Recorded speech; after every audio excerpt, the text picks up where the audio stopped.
lowest, greatest, highest, I will come to thee.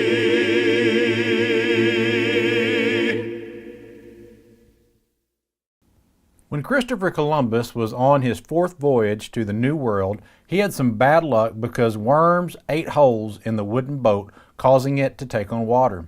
This forced Christopher to beach his leaky ship on St. Ann's Bay, Jamaica, and make repairs. He and the sailors spent over a year there waiting for his lieutenant's ship to come and help him. The local Jamaican natives were fascinated with Christopher, and his men were very nice to them. They provided Columbus and his sailors with food and other supplies and helped them build shelters. In fact, the natives treated Christopher better than his own men did. They were a rough crew and threatened mutiny on several occasions, and they also treated the Jamaicans poorly as well. Eventually, the natives grew tired of being treated badly, and they cut off the food supply to Christopher and his crew.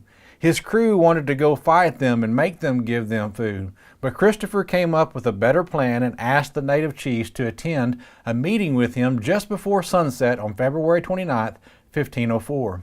Christopher told them that God was unhappy with their selfishness and how they were treating them. So God was going to remove the moon from the sky. Of course, they thought he was crazy, but they didn't know that Christopher knew a lunar eclipse was about to happen. They watched the full moon rise in the eastern horizon. Then slowly but surely the moon began to turn dim and turn red. Then as more time passed on, it slowly disappeared. As the story goes, the natives were terrified and believed Christopher and pleaded with him to speak to his God to bring back the moon. They promised to start bringing them food and anything else they wanted.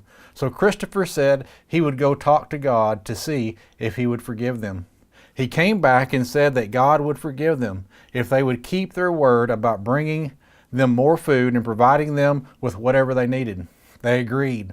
Slowly but surely, as the lunar eclipse ended and the moon was back in its former glory, and the people began to be appreciative, and they began to continue to supply him with all kinds of food.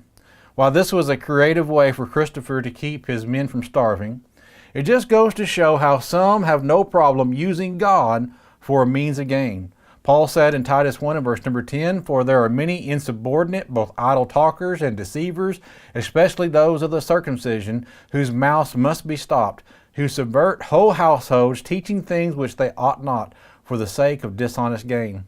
Those who deceive others with false promises or scams under the cloak of God do so for their own personal gain, and they will answer for their deception on the day of judgment." 2 Corinthians 5, verse number 10. We also must make sure that we never become like Christopher and use God or His Word to fool someone by outright lying about things and twisting the Scriptures to fit with our opinions or man-made traditions. As Spear wrote, "Don't compromise the Word of God or twist what He has said, for blessings come from faithfully proclaiming the truth instead." So let us always watch out for deceivers by comparing their words and actions to the Word of God. And let us never do anything but proclaim the truth as it is found in the Bible.